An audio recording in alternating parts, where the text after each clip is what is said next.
um livro, né, ou lemos um livro, nós podemos verificar contradições, e isso coloca em xeque a credibilidade do que você está lendo. E o professor Fabiano Ferreira, um PhD da Igreja de Filadélfia, nos Estados Unidos, é um amigo, é professor de hebraico, e ele me mandou um artigo anteontem, pediu ao professor, me manda aquele artigo que o senhor terminou de escrever, porque Deus se arrepende ou Deus não se arrepende? Quando Deus, antes de destruir toda forma de vida sobre a terra através do dilúvio, em algumas versões mais antigas, ele diz: Deus se arrependeu de ter feito um homem. Quando Deus, mais um pouco adiante com Moisés, vem essa palavra de novo: Deus se arrependeu de ter feito um homem. Moisés, eu vou destruir todo o povo. E Moisés entra na brecha e intercede. Deus é humano, amados irmãos, para arrepender. Deus teve alguma queda espiritual para se arrepender. O arrependimento é um sentimento que vem de uma falha, e Deus não tem falhas. Ele é luz, não existe trevas em Deus. Então o que acontece, eu conversando com esse pastor, eu falei assim: o problema é a tradução da língua original para as línguas, para os idiomas que a Bíblia é escrita hoje, mais de 2.000 dialetos e idiomas. A Bíblia é o livro mais vendido do mundo, mais lido, mas tem falhas de traduções e falhas que colocam, principalmente, melhor dizendo, são usadas pelos ateus para confundir e tentar colocar em questionamento a nossa fé. Então aqui não é que Deus se arrependeu, tanto é que nessa nova, melhor dizendo, nessa versão Almeida atualizada de 2017 que João projetou aí, Gênesis 6,6 está assim: então o Senhor ficou triste por haver feito o ser humano. O Senhor se entristeceu, e isso, sim, Deus ele se entristece. O Espírito Santo de Deus se alegra, como ocorreu aqui ontem à noite, nós podemos perceber. E se nós entrarmos em litígio contra Deus, o Espírito Santo se entristece. Então Deus se alegra e Deus se entristece, mas ele não se arrepende de nada. Para os irmãos compreenderem Números 23:19, Deus não é homem para que minta, nem filho do homem para que mude de ideia. Não coloca mais arrependimento nessa versão. Então os irmãos percebam que a Bíblia está hoje em dia sendo traduzida por um colegiado de professores e não mais por um homem só. Porque por mais que ele tenha feito um trabalho que beira a excelência, existem erros de tradução nas versões mais antigas, e os ateus usam muito disso para colocar em xeque a nossa fé. Então é desse tipo de pensamento que eu gostaria que os irmãos prestassem muita atenção nessa manhã, porque a Bíblia é um livro perfeito. O plano de salvação disposto na palavra de Deus, ele é perfeito. E esse monstro, o Leviatã, Jó 41 diz: você é capaz de pescar o monstro Leviatã com um anzol e prender a sua língua com uma corda? Versículo 8: põe a mão sobre ele e você se lembrará da luta e nunca mais vai repetir esse gesto. Da sua boca saem tochas, faíscas de fogo saltam dela.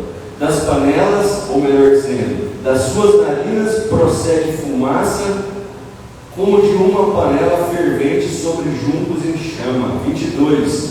No seu pescoço reside a força e diante dele salta o desespero. Tem algumas versões que diz assim: diante desse Leviatã a tristeza salta de alegria. Se o golpe de espada o alcança, 26, isso não tem efeito algum, o mesmo vale para a lança, o dardo ou a flecha.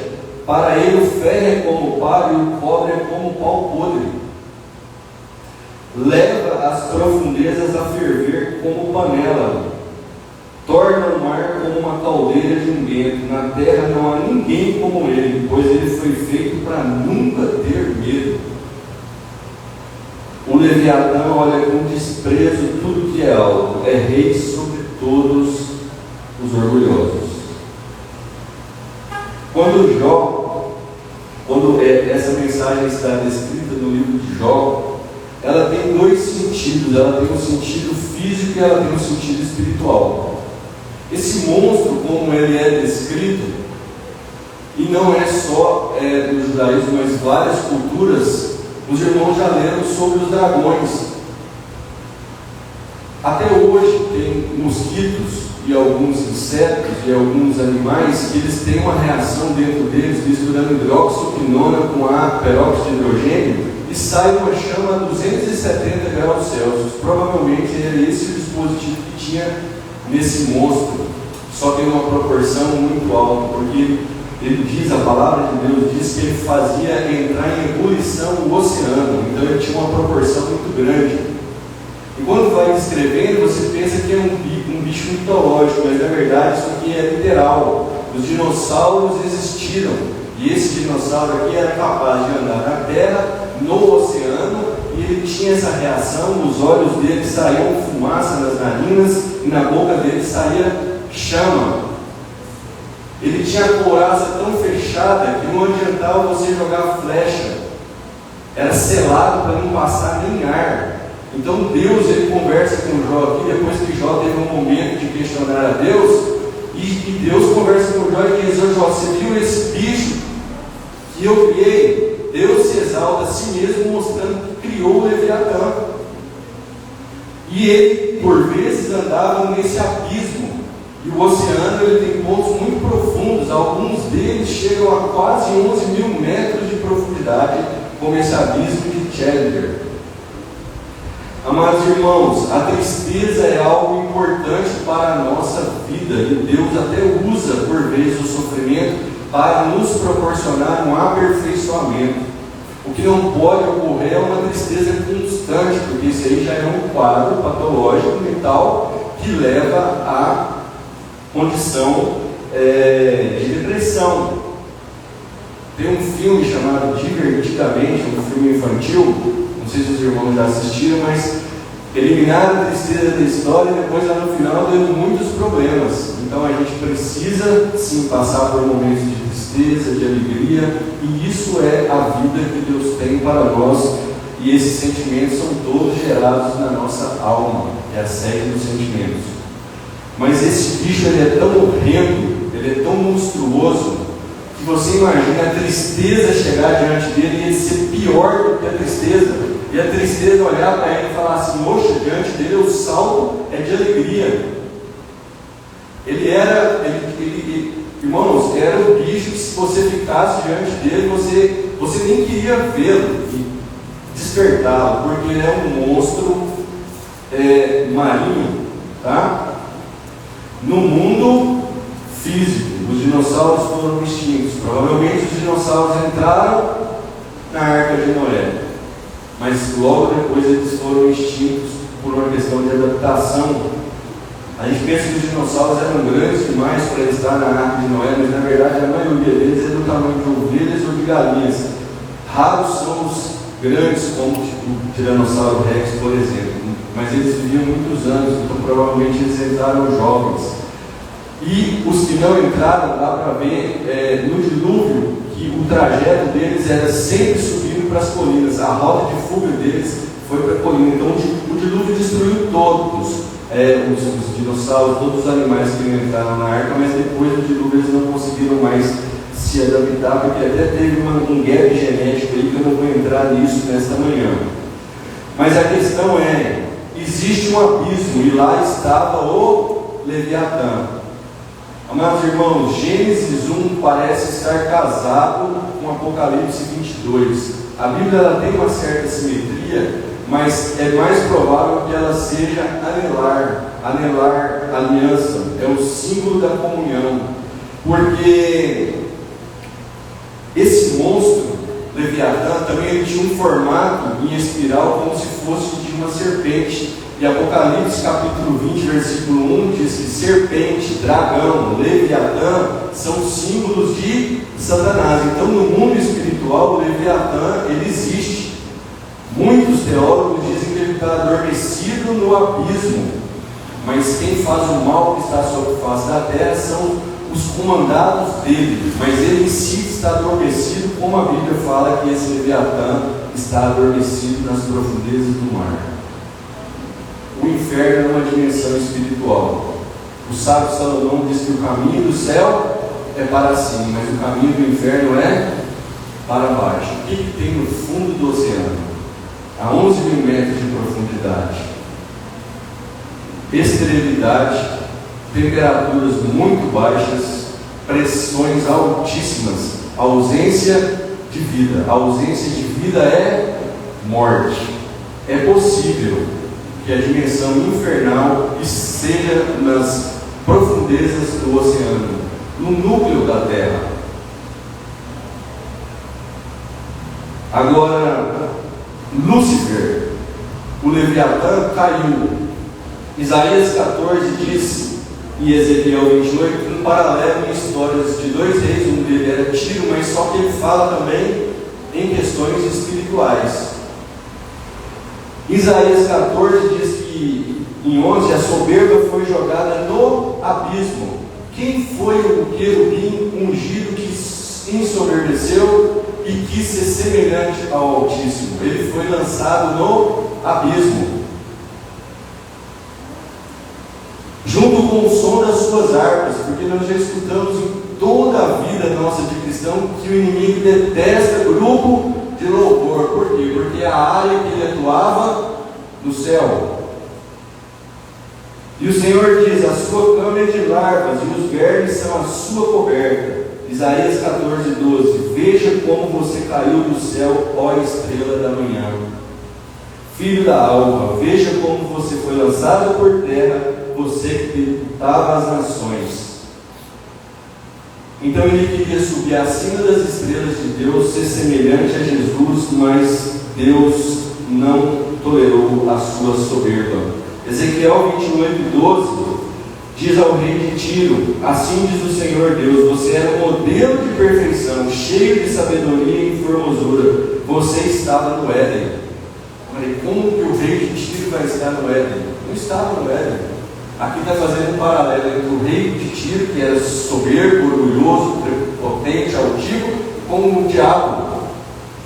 Porque o diabo, sim, ele é uma criatura de Deus, um querubim da guarda, um aferidor de medidas. Quando Deus queria medir um ser celestial, ele usava Lúcifer, que na verdade esse nome nem na Bíblia está, mas ele usava esse querubim como um aferidor de medida, porque ele estava sobre as pedras afogueadas de Deus, e pedras afogueadas significa glória. Inclusive, em Ezequiel 28, cita essas pedras, tá? São 9 pedras que estão ali a partir do verso 13. Só que tem algo, amados irmãos. Quando Moisés jejuou 40 dias e 40 noites e subiu ao monte para falar com Deus, Deus deu várias instruções para ele, os 10 mandamentos. Há possibilidade dele ter tido tamanha comunhão com Deus, que ele viu a glória de Deus de uma maneira face a face que nenhum ser humano outro viu, que a Bíblia dá testemunho de Moisés, de que ele era um homem muito diferente. E ele desce e ele pede para que façam as vestes sacerdotais. E no peitoral das vestes sacerdotais não tinham 9 pedras, tinham 12 pedras. 3, 3, 3, 3. 4 vezes 3, 12 pedras.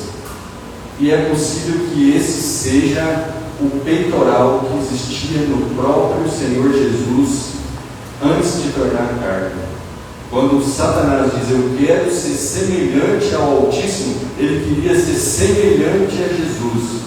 Porque o apóstolo João disse: no princípio era o Verbo, e o Verbo estava com Deus, e o Verbo era Deus. Todas as coisas foram feitas pela palavra. Sem a palavra, nada do que se foi feito se fez. Jesus é criador de tudo e de todos.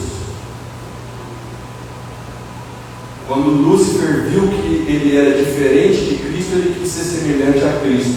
E é por isso que ele foi derrubado. O jardim do Éden foi plantado. Deus diz: haja, haja, haja. Mas o jardim ele plantou. Planta. Quem trabalha com plantas pega a muda em um lugar e planta em outro. Possivelmente as mudas vieram do céu, e a terra nessa época era uma extensão do céu.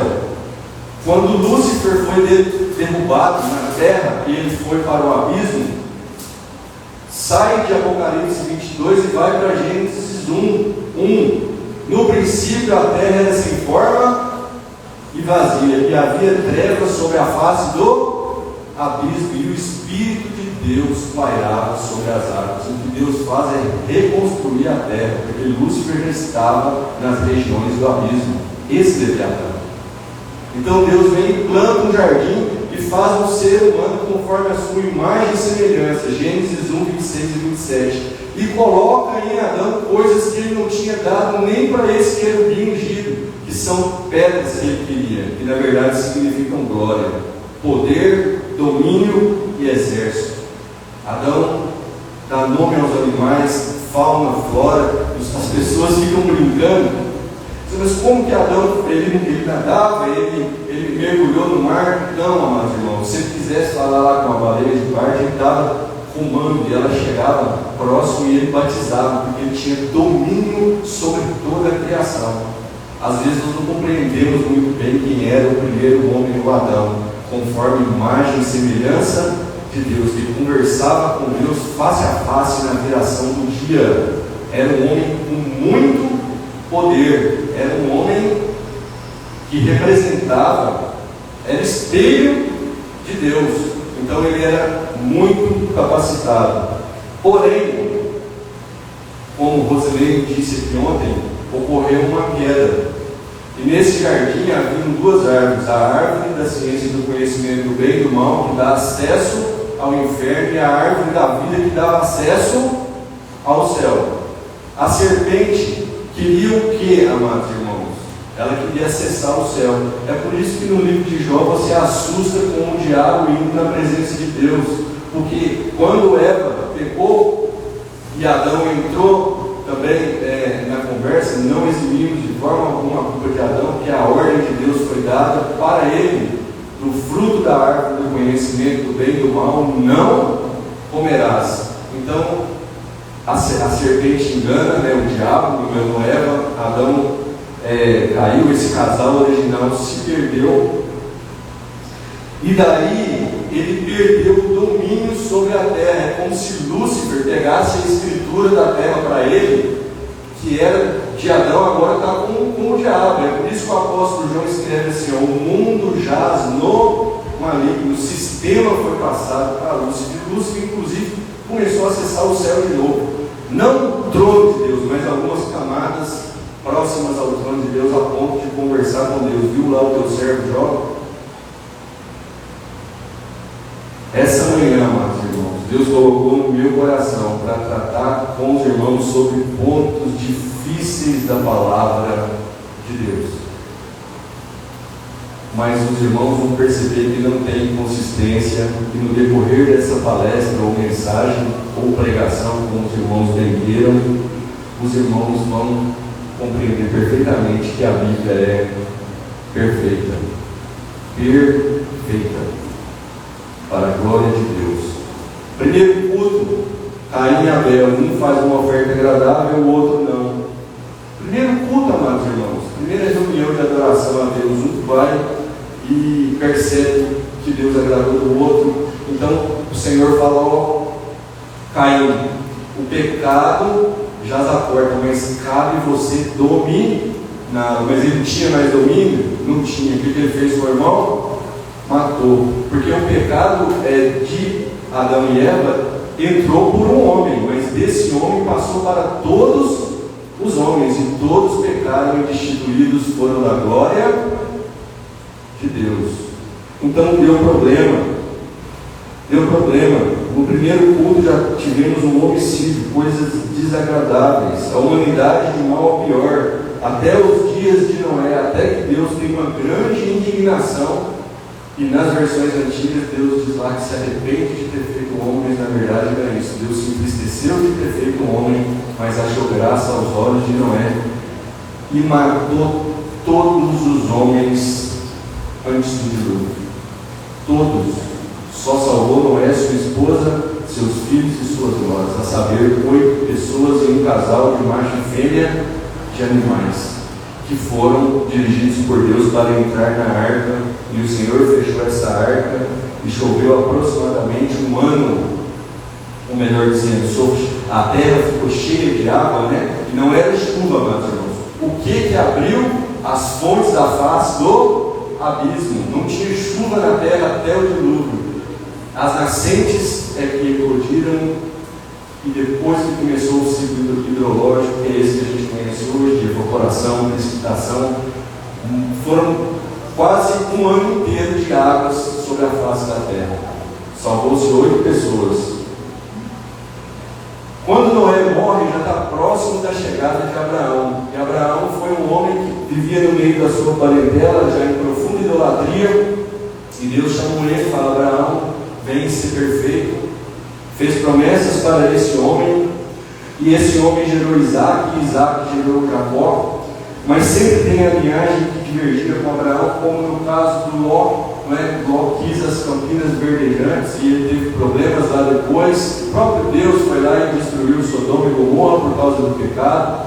Falei para os irmãos do enxofre porque é algo assustador, porque o enxofre é de atividade vulcânica. Então só tem enxofre onde tem vulcão. E na região de Sodoma e Gomorra não tem vulcão, mas tem enxofre com 95% de pureza. Para aqueles que não acreditam na palavra de Deus pela fé, que usem também a razão. O enxofre que está lá com esse elevado grau de pureza só pode ter vindo do céu. Deus destruiu aquilo tudo. Mas não era só isso. Isaac tinha um irmão chamado Ismael, e já havia uma confusão sobre duas nações grandes que sucederiam, como nós estamos vendo aí, a guerra agora em Israel, entre os árabes, os palestinos e entre os judeus. O professor estava falando sobre os midianitas, descendência de Abraão, com outra mulher que não era Sara. Que dura, não é isso? Midianita era gente boa? Não era, não. Os ismaelitas, amados irmãos, são os árabes, eles são gente boa? Não. E é interessante que sempre que você ora, você busca a Deus, você fica parecendo, entre aspas, um israelita de Deus, mas sempre tem um palestino que o inimigo coloca do seu lado. Não estou fazendo apologia à guerra, estou falando de maneira espiritual. Por quê? Porque eles vivem em confusão e os ismaelitas foram abençoados por Deus. Porque quando o menino chorou, Ismael, Deus foi lá e ouviu o choro do menino e deu para ela uma condição ali onde tinha muitas águas, um oásis, e o menino cresceu e Deus falou. Foi Deus que falou, não foi Deus que fez o Leviatã, foi Deus que criou ele, foi Deus que criou Lúcifer. Deus criou o mal, não para ser mal, mas Deus deu livre arbítrio para decidir sobre o que você quer fazer da sua vida.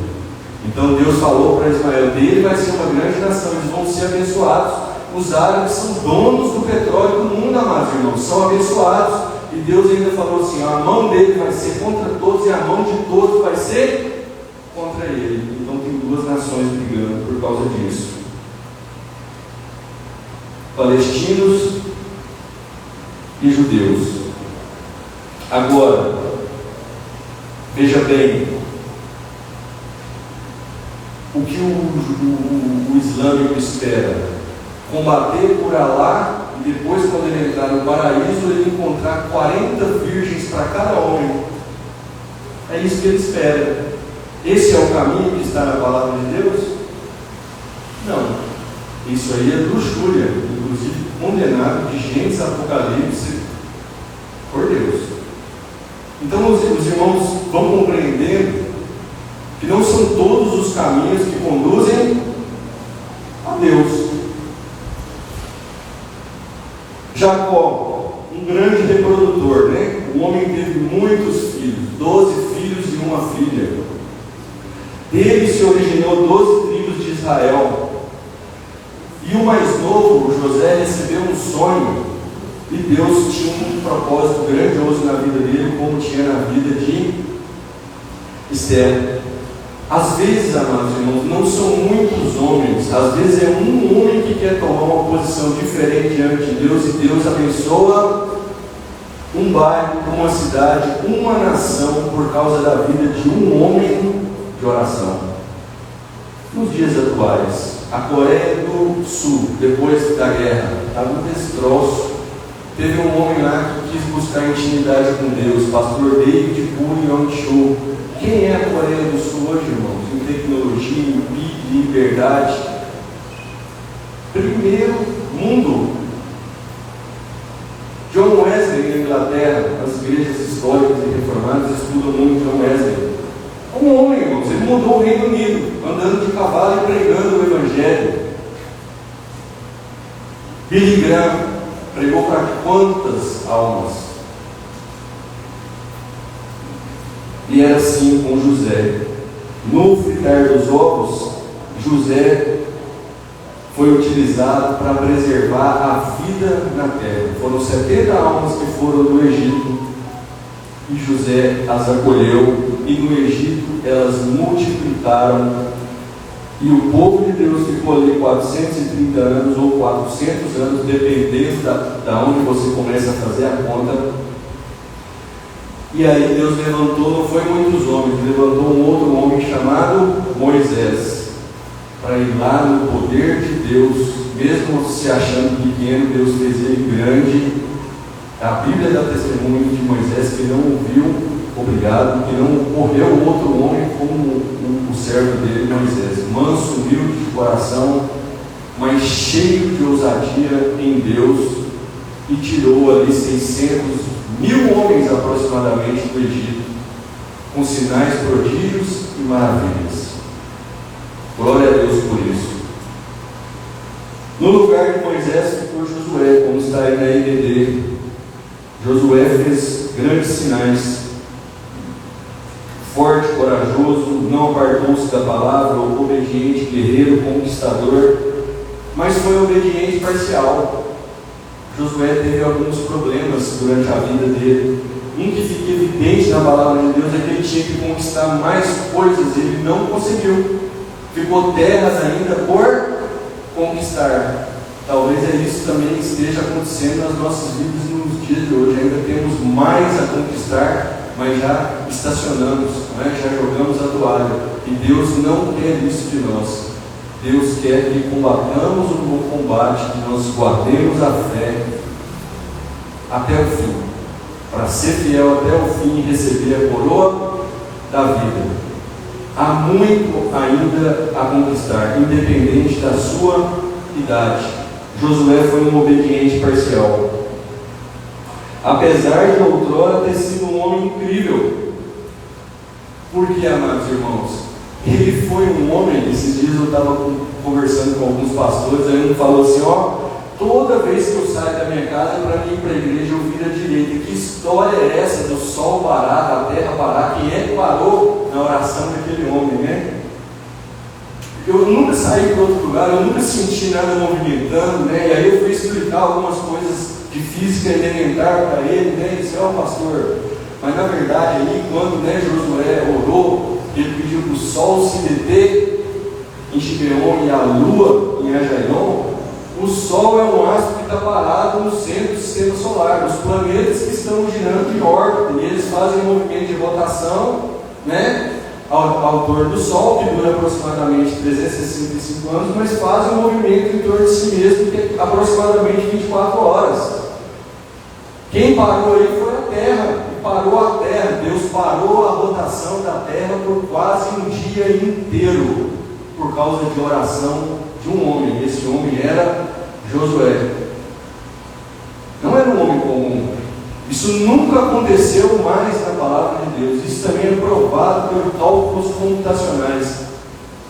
Esses quase um dia inteiro são 23 horas e 20 minutos, e são somados a 40 minutos do rei Ezequias com o profeta Isaías, quando a sombra retrocede 10 graus, Deus mexe de novo no movimento macroscópico da terra. e atrasa 10 graus, que é 40 minutos. Falta um dia no tempo do universo, todos os dois foram por intervenção de Deus. Olha o que Deus pode fazer pela minha vida e pela sua vida. Irmãos, Josué não era perfeito, Moisés não era perfeito, ele matou um egípcio. Abraão era um mentiroso, ele não mentia pouco, não, ele mentia muito. Parece que a herança dele passou para Jacó. Jacó também era aquele espertinho. Enquanto ele não encontrou o anjo do Senhor no val de Jaboque, ele não se tornou Israel. Homens do qual a Bíblia dá testemunho eram homens também que tinham falhas. Eliseu ficou chateado porque chamaram de careca, mandou, eu acho que é ursas, 2 ursas, matou muitos jovens, 40, de uma vez. Ele ficou chateado. Elias, depois que venceu no Monte Carmelo, entrou na caverna e ficou em profundo sofrimento. Amados irmãos, na palavra de Deus, quando você vai observando, poucos homens, a Bíblia não fala de pecado deles. Josué e Daniel, eu não encontrei, lendo a biografia deles, pecado, mas a maioria dos heróis da fé tiveram pecados.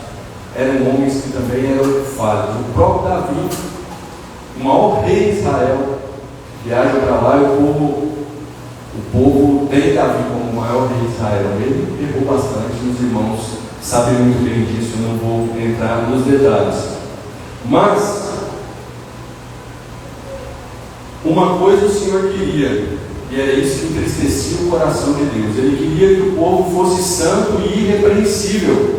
Por isso que ele tinha uma linhagem pura. Se você vai ler Gênesis, você vai ver que Abraão mandava buscar a esposa do filho da linhagem dele, dos parentes dele. Nunca queria misturar, porque há um mistério também na embriologia. Se o pecado passa de um homem para outro, todos pecaram, na embriologia não tem só herança genética, também tem uma herança espiritual. Então Deus queria tirar uma raça santa, para falar que era melhor do que os outros, para se engrandecer em si mesmo. Não, para os outros povos que viviam em declínio espiritual, olhar para aquele povo e falar assim: o Deus dele é vivo, o Deus deles é vivo, nós queremos esse Deus de Israel, para eles se converterem também, porque de fato eles serviam deuses mortos e faziam muitas abominações diante de Deus.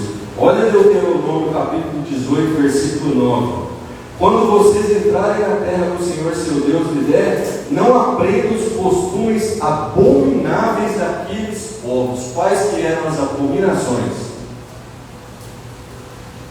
Que não existem entre vocês alguém que queime o seu filho ou a sua filha em sacrifício. Já perceberam que tem o tráfico de crianças, pedofilia, estourou um filme, um som da liberdade. Crianças não somem só por essas questões, mas elas somem também porque até os dias de hoje tem pessoas que fazem sacrifícios de seres humanos. Isso é abominação a Deus. Que não seja adivinho, prognosticador, alvoreiro, feiticeiro, encantador, necromante, praticante de magia ou que consulte os mortos, pois tudo isso é abominação a Deus. Então olha só, sacrifício de pessoas, adivinhação, signos, videntes, feitiçaria ou agoureiro, magia negra, consulta de mortos, tudo isso é abominação para Deus. O Deus da Bíblia abomina essas coisas. E então, apesar que Deus escolheu um povo dele para fazer sinais, mas eles também falhavam, e essas outras nações elas cometiam abominações a Deus, o Velho Testamento usa 2 palavras para sepultura: Sheol, desceu ao Sheol, e desceu ao Hades, mundo dos mortos. Agora, quando eu estudei teologia, eu tive uma inconsistência com o meu professor, porque ele leu para mim Eclesiastes capítulo 12, versículo 7. E Eclesiastes 12, Salomão fala do fim da vida. O irmão com os cabelos grisalhos lá, a flor de amendoeira, é uma forma poética. Os braços Os defensores da casa já estão fracos. Um gafanhoto passa a ser um peso. Fala de problemas de visão, de curvatura de coluna. Mas quando Salomão descreve sobre a morte, no versículo 7 ele diz: e o pó volte à terra de onde veio, e o espírito volte a Deus que o deu. Aí o meu professor fala assim: a alma e o corpo vão para o inferno, mas o espírito sempre vai voltar para Deus. E o meu pastor Bernardo, uma vez eu lembro dele falar, numa escola bíblica dominical, ele abriu um parênteses: mas que espírito que é esse? Só se for o Espírito Santo que está na pessoa. Porque o Espírito, amados irmãos, é o que? É a sua parte imaterial que comunica com Deus. Nós somos corpo, não fomos assim criados em imagem e semelhança? Corpo, músculo, tecido, célula, fisiologia, alma, sede dos sentimentos, das emoções, e o Espírito que comanda tudo. Isso tem uma alegoria lá no Velho Testamento: pátio, átrio e santo dos santos, corpo, alma e espírito. Aonde que a glória de Deus entrava para falar com o sumo sacerdote? Aonde estava a arca da aliança, que é o lugar santo dos santos, e compara analogicamente ao nosso espírito. Quando você vê uma pessoa chorando, aceitando Jesus, é porque o Espírito Santo convenceu o espírito dela. E aí sim, o Espírito de Deus passa a fazer morada nessa vida, testificando com o Espírito dela que ela é filho ou filha de Deus. É o mais importante. Todo Espírito converte? Não. Quem já foi em um hospital, quando a pessoa está entre a vida e a morte, você chega lá, fala para ela do amor de Deus, e ela tem 4 horas, 5 horas de vida, e ela olha para você e fala assim: não, eu não quero, eu vou morrer na idolatria, eu vou morrer assim. É porque o espírito dela resiste a Deus, mas ele quer ficar sujeito ao diabo. Então o espírito é quem converte. E na verdade aqui Salomão fala assim: o homem foi criado do pó, e ao pó ele voltará. Ele fala de origem das coisas, mas a parte espiritual que Deus soprou o fôlego de vida, essa volta para Deus. Quando ele fala volta para Deus, ele não quis falar volta para Deus, ele falou volta para o mundo espiritual, porque a gente bem sabe que não é assim. O espírito que converteu vai para o paraíso, mas o espírito que não converteu vai para o Hades. Salomão tinha uma limitação nessa época, porque a revelação da Bíblia é progressiva. Mas a promessa viria: um menino nos nasceu, Isaías 9, o seu nome será maravilhoso, conselheiro, Deus forte, Pai da eternidade, príncipe da paz. Jesus veio ao mundo para quê? Para tomar o domínio do diabo, porque o império da morte estava sobre a terra. E Jesus vem e faz 4 coisas exclusivas que eu vou falar rapidamente. O nascimento de Cristo é exclusivo, só Cristo nasceu de uma virgem e ninguém nunca mais nascerá. Agora Cristo, ele tinha uma parte humana e uma parte, que é a parte de homem, ele tinha uma parte que ele era Deus. A parte de Maria é uma parte pecadora ou não? Maria, amados irmãos, pecou ou não pecou? Sim.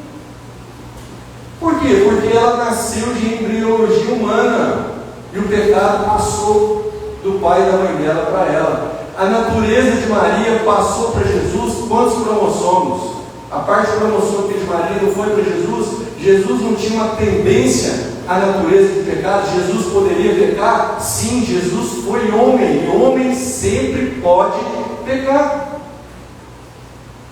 Então a natureza de Jesus humana, ela não pode ser desconsiderada, porque Jesus foi homem como eu e como você, no que tange as paixões e os limites. Tanto é que ele, depois de orar e jejuar 40 dias e 40 noites, foi tentado por quem? Pelo diabo. Por quê? Porque o diabo queria fazer Cristo pecar. Graças a Deus, ele não conseguiu. Jesus venceu o pecado, venceu a morte, venceu o império da morte, sendo Ele a vida no corpo, na carne. Amém, amados irmãos? Ora, como que Jesus não poderia pecar, amados irmãos? Tem uma teologia que diz que Jesus não poderia pecar. Então, se Jesus não poderia pecar, Ele venceu o quê? Não, amados irmãos. O nosso Senhor Jesus foi um guerreiro, um combatedor contra a morte, contra o pecado. Porque o salário do pecado é a morte, e o dom gratuito de Deus é a vida eterna por Ele mesmo, em Cristo Jesus. Ele venceu o pecado no corpo. Todavia, Jesus também tinha uma natureza de Deus. Os atributos de Deus foram retirados de Jesus? Nenhum. Quando ele escolheu Natanael e Filipe, ele conversava com um dos irmãos e o outro estava debaixo de uma figueira. Ele falou: você estava debaixo da figueira. Natanael falou: mas como o Senhor me viu lá? Ele falou: você está impressionado por isso? Coisas maiores você verá. O céu vai abrir, os anjos vão descer e subir sobre o Filho do Homem. Quando ele se intitulava Filho do Homem, ele dizia homem, Deus na forma de homem. Mas ele também tinha onipresença, transfigurou na frente de Pedro, Tiago e João. Quando ele encontrou a mulher samaritana, ela tinha 5 maridos, o que estava com ela agora não era. Como Jesus sabia disso? Cristo era onipotente, amados irmãos, em corpo. Porque olha só, tem uma linha de raciocínio que fala assim: Cristo era como eu e você, e ele foi ungido pelo Espírito Santo para fazer os sinais. Como se ele não fizesse os sinais. Óbvio que não. Isso é para um obreiro, para um irmão, para uma irmã que pode consagrar a sua vida, ser ungido pelo Espírito Santo e fazer a obra de Deus. Jesus era diferente. Em um único ser, ele tinha 2 consciências, uma de homem, mas a outra era de Deus. Todos os atributos dele foram mantidos, inclusive a onipotência. Como é que ele podia andar sobre as águas se ele não fosse onipotente? Como é que ele transformou a água em vinho, que do ponto de vista químico é tão diferente se ele não fosse onipotente? Como é que ele ressuscitou pessoas se ele não fosse onipotente? Agora eu quero fazer uma pergunta: quem ressuscitou Jesus? Irmãos, me respondam: quem ressuscitou Jesus? A resposta está em João 2,13. Enquanto ele foi lá no templo e achou lá casa de negócio, comércio, Jesus pegou um azorrague e ficou pelo zelo consumido, e depois ele falou assim: vocês vão derrubar esse templo aqui e em 3 dias eu o reedificarei. Quem ressuscitou Jesus? Ele mesmo. Ele se auto-ressuscitou porque ele é onipotente. Ele venceu a morte. A morte jamais poderia vencer Jesus. Amém, irmãos? Eu estou lendo a Bíblia. Em algumas versões fala: eu o reedificarei. Em outras versões diz ele falando do próprio corpo.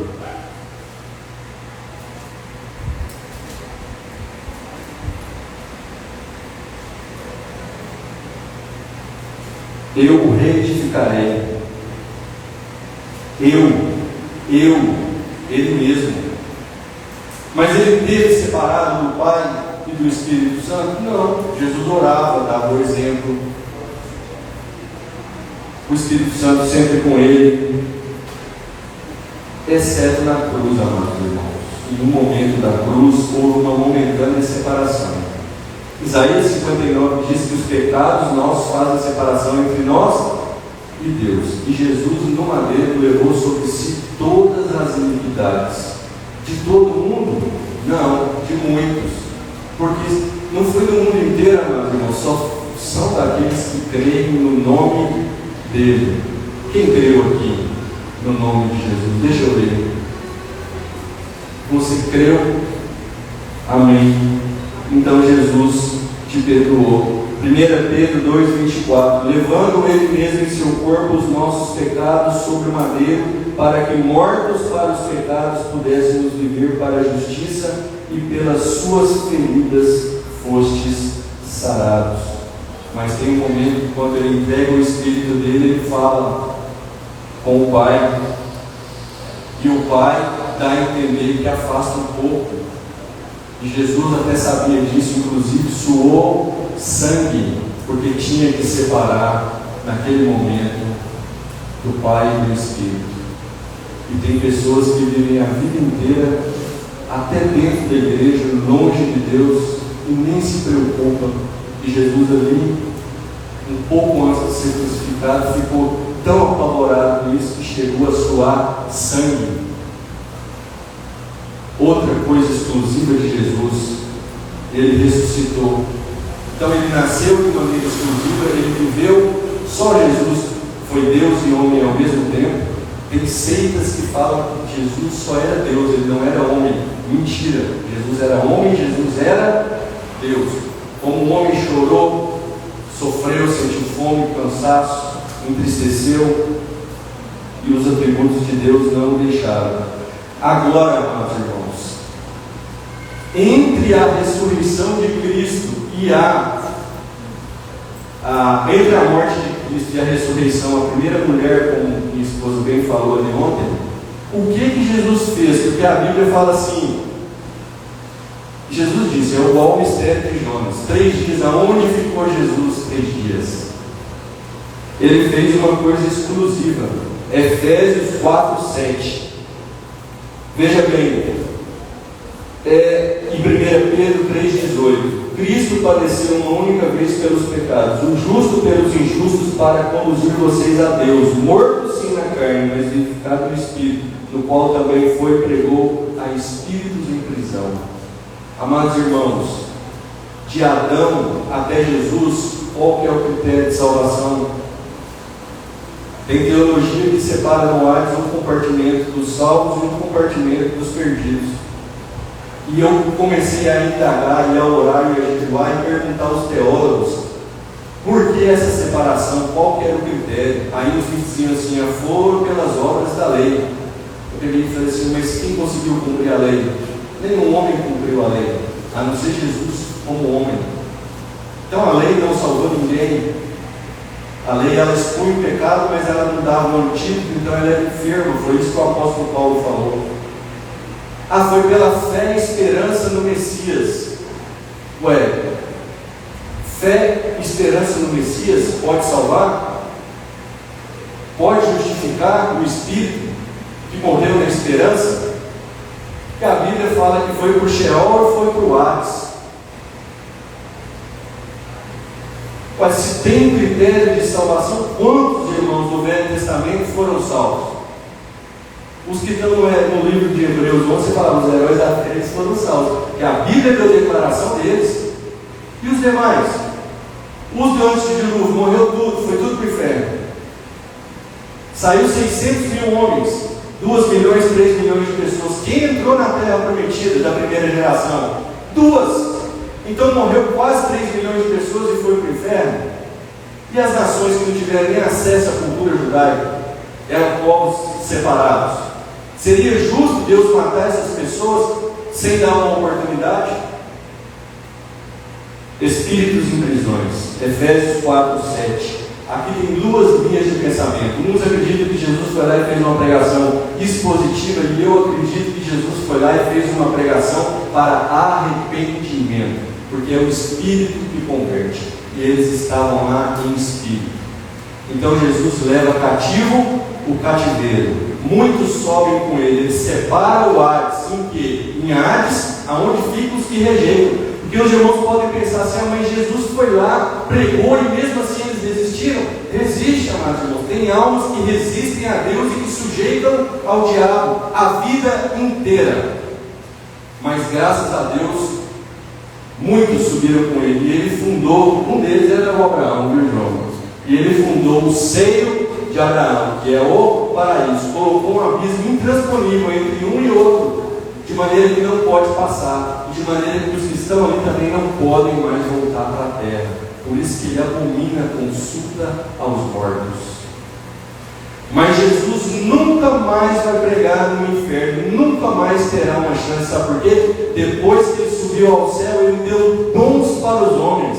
Efésios 4:11. Uns ele chamou para apóstolos. Quem foi o último apóstolo?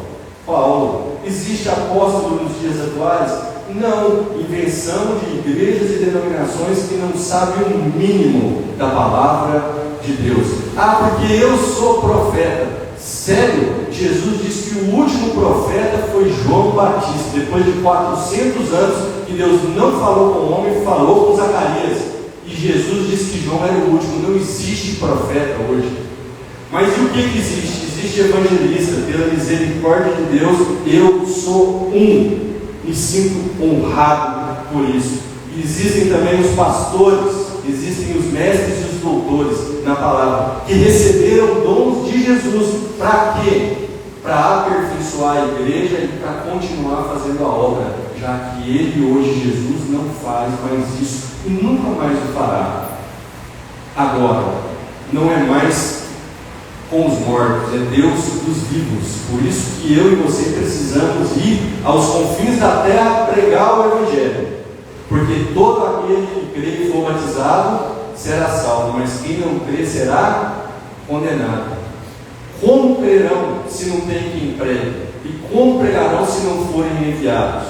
Ó, quão formosos são os pés daqueles que pregam as boas novas. Por isso que nós precisamos fazer missão e ir ministrar, porque agora aqueles corações que se arrependerem e que o Espírito converter, vai para o paraíso. O que aconteceu com o ladrão que se arrependeu na cruz? Hoje mesmo estará comigo no paraíso. E o outro que negou, foi para onde? Para o Hades. Eles estão lá em quê? Em espírito, esperando a ressurreição, porque uns que morreram em Cristo ressuscitarão para a glória de Deus, para viver eternamente com Deus. Mas os espíritos que morreram negando a Cristo e resistindo a Deus estão no Hades esperando a ressurreição para ser jogado junto com o Leviatã e outros seres mais da Bíblia no lago que arde como fogo e enxofre, porque será corpo inteiro, amado irmão, amada irmã, no céu e no inferno será corpo inteiro. O Hades é o precursor do inferno, o paraíso é o precursor do céu. Teremos corpo lá, aonde quer que estejamos, nós teremos corpo. Então é muito sério a palavra de Deus, porque se houve um critério diferente no Velho Testamento para salvar fora de Jesus, Deus ele não é modificado.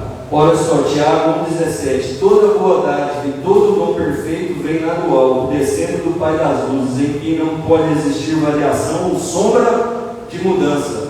Aí eu disse para os teólogos, se não foi salvação por Jesus no Velho Testamento, então Deus não muda, então Deus vai salvar por outros meios no Novo Testamento. Aí eles disseram para mim assim, verdade, se Deus não muda, tem que ser por Jesus. Porque o que está hoje no mundo atual? Todos os caminhos conduzem a Deus. Consulta morto aí, vai dar certo. Você reencarna, uma hora você vem, um espírito evoluído, vai lá, vai meditar, introspectar, e depois você atinge o estado do nirvana. Vai lá, se doa por lá, que além de ir no paraíso, você ainda vai conseguir algumas virgens bonitas, não é? Descendentes lá dos ismaelitas. É isso que eles pensam. Ah não, a salvação era pela olhar a obra da natureza e ver que Deus fez. Romanos 1,20 fala que os atributos invisíveis de Deus, assim como a sua divindade, tornam-se inexcusáveis através das obras que foram criadas. Então, se olhar para a árvore e dizer se foi Deus que fez, me salva? Não. As obras salvam? Não. Efésios 2,8 não. As obras não salvam. A salvação vem por meio da fé e é dom de Deus. Ninguém é salvo por obras para que ninguém se glorie. A salvação vem por fé. Fé em quem? Nas imagens. Esses dias eu encontrei uma professora e falei, Deus me falou que a sua situação é essa. Ela falou assim, mas como você sabia disso se nem eu tinha feito teste nessa hora? Ela pegou e disse para mim, como você sabia? Eu falei assim, Deus me falou. Ela falou assim, mas você conversa com ele direto. Ela ficou assustada, porque ela conversa por intermédio de imagens. Idolatria é pecado no Velho Testamento e no Novo Testamento. Consultar morto é no Velho pecado e no Novo Testamento. Só tem um caminho. João 14,6, para finalizar. Jesus disse: eu sou o caminho, artigo definido, singular. O caminho, a verdade, artigo definido. E a vida, outro artigo. Ninguém vem ao Pai senão por mim. Por que ele falou ninguém vem? Porque tinham dúvidas se ele estava separado do Pai. O Filipe mesmo olhou e disse assim: o Senhor fala muito do Pai, Jesus, mostra-nos o Pai. E aí Jesus responde: ô Filipe, eu estou convosco há tanto tempo e você vem me dizer: mostra-me o Pai.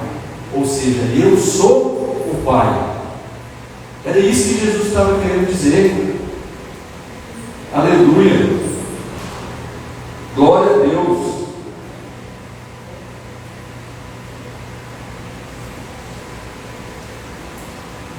Amém? Estendi um pouco, irmão. 11h35. Os irmãos estão com muita fome, ficaram muito enfadados com essa mensagem, ou absorveram da parte do Espírito Santo de Deus? Absorveu? Oh glória! Porque a Bíblia é perfeita, o plano de salvação é perfeito, não tem falha na palavra de Deus, e era de se esperar, porque Deus é perfeito, Jesus é perfeito. Por isso que eu dei glória a Deus na hora que eu me ausentei ali, que o Senhor cantou, porque dele e por ele e para ele são todas as coisas eternamente. Amém. Jesus. De Gênesis a Apocalipse, somos alcançados por Jesus.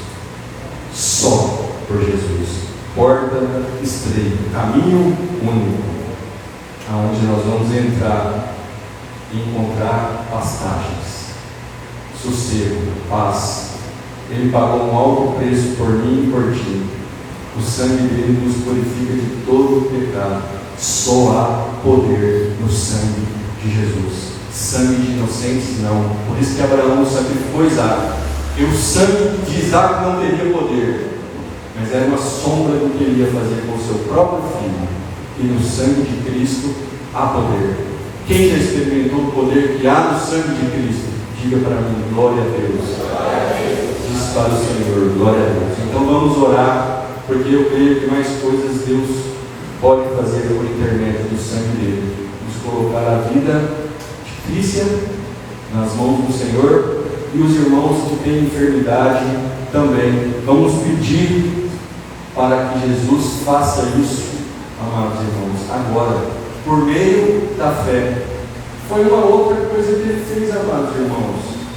Desceu o paralítico lá de nascença, e ele disse assim: ó, perdoado estão os seus pecados.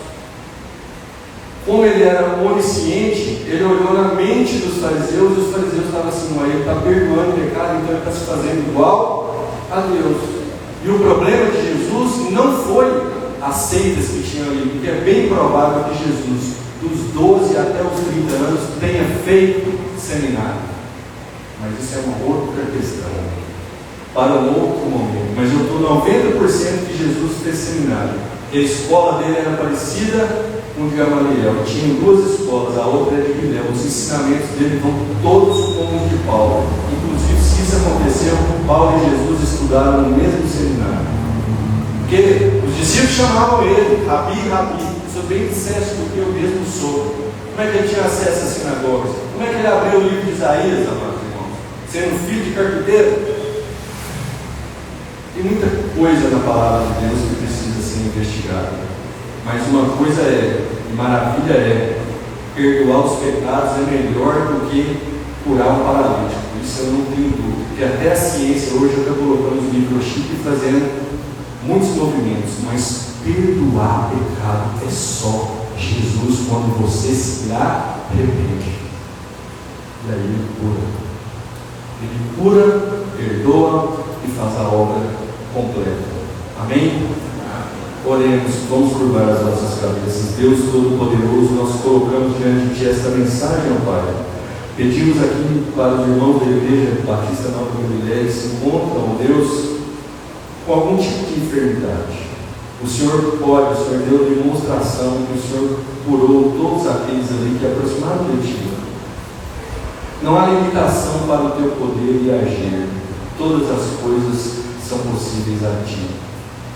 Como o Senhor não mudou e o Senhor não tem sombra de variação, o Senhor pode também operar hoje e curar nos dias atuais, por meio da fé que nós temos em Ti. Por isso, Deus, eu peço